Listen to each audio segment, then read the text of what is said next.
Halo para mahasiswa, senang bertemu kembali dalam mata kuliah pengantar bisnis.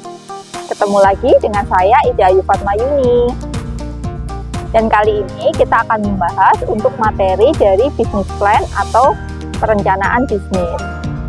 Perencanaan adalah proses menentukan berbagai tujuan yang ingin dicapai sejak awal.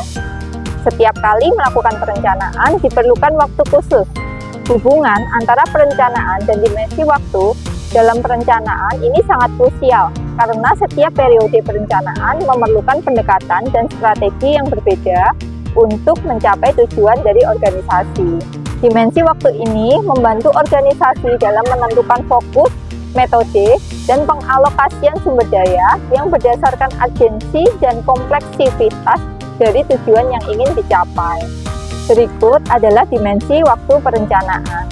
Pendekatan dalam perencanaan terdapat dua teori yang digunakan oleh manajer dalam melakukan perencanaan. Yang pertama adalah market theory. Market theory ini mengacu pada prinsip dan model yang menjelaskan bagaimana pasar beroperasi, termasuk perilaku konsumen dan juga perusahaan. Dan yang kedua adalah planning and control theory, yaitu teori yang berfokus pada proses yang digunakan oleh organisasi untuk menetapkan tujuan, mengembangkan strategi, dan juga memantau kinerja. Berikut perbedaan dan pengambilan keputusan manajer antara market theory dan planning and control theory. Dalam perencanaan, ada beberapa hal yang perlu dijadikan perhatian. Yang pertama adalah visi. Visi ini adalah sebuah pernyataan yang mencerminkan mimpi atau inspirasi besar yang ingin dicapai oleh organisasi di masa depan. Visi yang kuat dan jelas dapat menciptakan rasa kepemilikan di antara karyawan dan berfungsi sebagai ukuran untuk menilai kemajuan organisasi. Yang kedua adalah misi. Misi adalah pernyataan yang menggambarkan tujuan utama dan alasan keberadaan organisasi. Misi membantu menjelaskan kepada karyawan, pemangku kepentingan, dan juga pelanggan tentang apa yang dilakukan organisasi dan untuk siapa. Misi yang baik mencerminkan nilai-nilai inti dan etika organisasi, termasuk produk atau layanan yang ditawarkan, target pasar, dan kontribusi yang ingin diberikan kepada masyarakat. Yang ketiga adalah tujuan spesifik atau objektif. Objektif ini adalah pernyataan yang menjelaskan hasil konkret dan terstruktur yang ingin dicapai oleh organisasi dalam periode waktu tertentu. Tujuan ini biasanya harus memenuhi kriteria SMART, yaitu specific, measurable, achievable, relevant, dan time-bound, sehingga mempermudah dalam perencanaan, pelaksanaan, juga evaluasi pencapaian. Yang keempat adalah strategi. Strategi ini adalah perencanaan atau pendekatan jangka panjang yang disusun untuk mencapai tujuan dan sasaran tertentu dari organisasi atau individu. Strategi meliputi pemilihan jalur tindakan yang tepat, pengalokasian sumber daya, serta penyesuaian terhadap perubahan kondisi pasar dan juga lingkungan. Strategi yang efektif harus mempertimbangkan kekuatan dan juga kelemahan organisasi serta peluang dan juga ancaman yang ada. Yang kelima adalah kebijakan atau policy. Kebijakan atau policy ini adalah pedoman atau prinsip yang ditetapkan oleh suatu organisasi untuk mengarahkan keputusan dan tindakan dalam mencapai tujuan tertentu.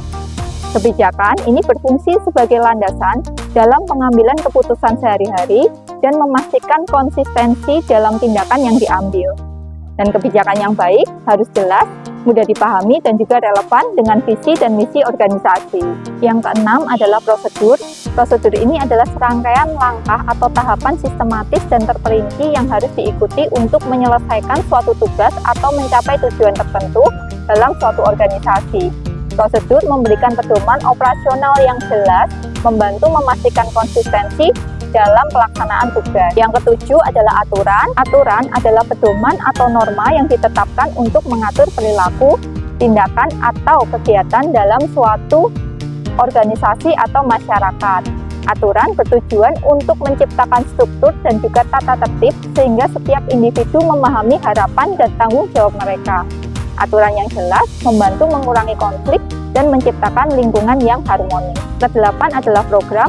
Program adalah sekumpulan kegiatan atau rencana yang terorganisir dan dirancang untuk mencapai tujuan tertentu dalam suatu organisasi atau konteks yang lainnya. Program ini seringkali melibatkan alokasi sumber daya dan penjadwalan kegiatan untuk memastikan semua elemen yang diperlukan untuk mencapai tujuan yang tersedia. Dan yang terakhir atau yang ke-9 adalah anggaran. Anggaran ini adalah rencana tertulis yang merinci estimasi pendapatan dan pengeluaran suatu organisasi atau individu selama periode tertentu, biasanya dalam 1 tahun. Anggaran membantu organisasi merencanakan, menggunakan sumber daya keuangan dan memastikan dana yang dialokasikan dengan efisien dan mendukung kegiatan yang penting. Dengan menyusun anggaran yang realistis dan terukur, organisasi dapat memantau kinerja keuangan, membuat keputusan yang lebih baik, dan mengidentifikasi area di mana penghematan mungkin diperlukan. Kesembilan elemen tersebut bertujuan untuk menyusun tujuan dan hasil akhir dari tujuan yang diinginkan oleh perusahaan. Demikian untuk pembelajaran kita pada hari ini. Sampai ketemu pada pembelajaran berikutnya ya. Bye!